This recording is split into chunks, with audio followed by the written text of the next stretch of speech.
In 1936, archaeologist Randy Melcher found a mysterious golden book that no one could read.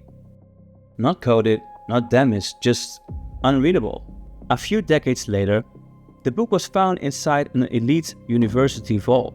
It is 600 years old, and in all that time, no one has ever read it. Professors devoted their careers to it. Experts came from 3 continents. They studied the ink, they dated the pages. They never understood a single word. Only once a year, as part of a history lecture, the university brings the book out of the vault.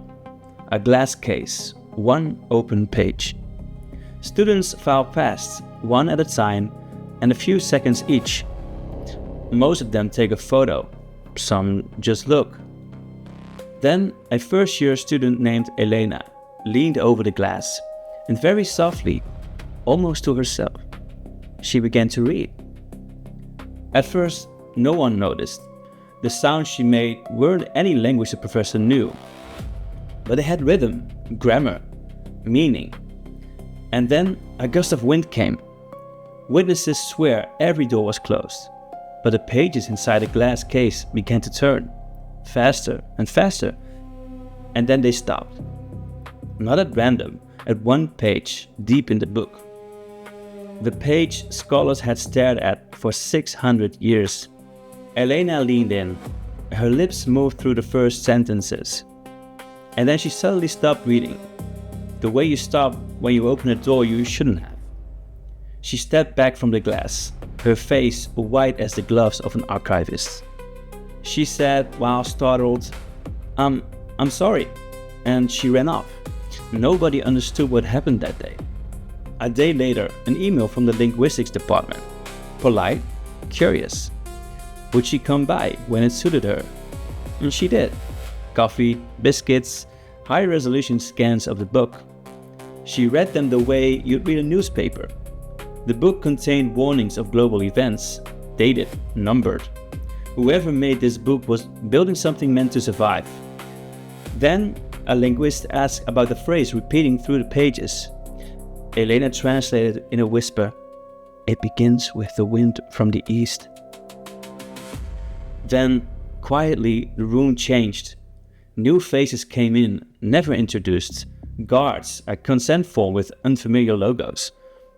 A move to a better facility, one without windows.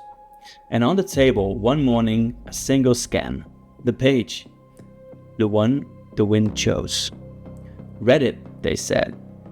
Elena looked at it for a long time, and then she said the words that ended her freedom.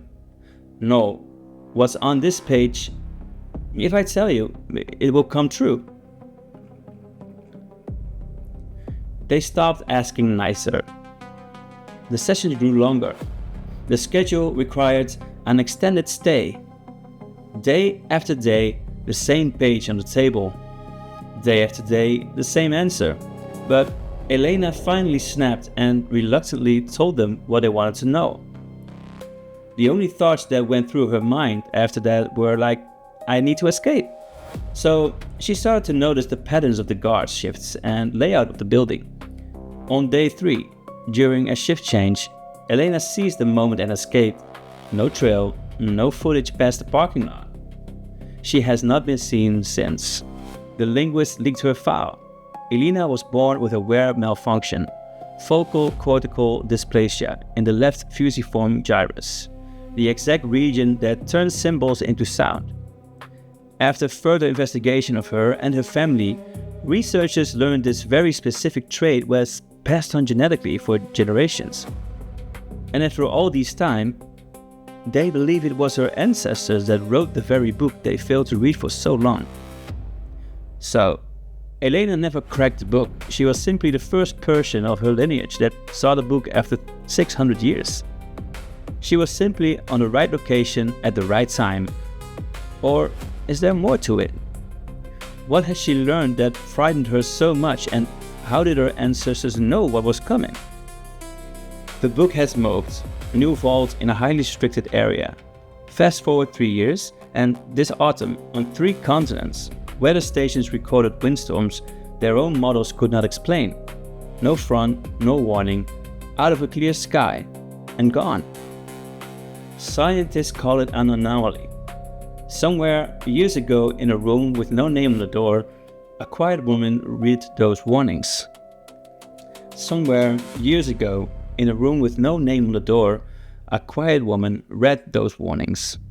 She is still hiding from the government till this very day. She's the only person alive who can read the book and possibly find a way to stop the global events. 600 years ago, someone wrote these warnings. Each warning has came true on the exact date it said it would. On skin, so it would survive hundreds of years. And it did, it survived. If you like this story, like and follow for more.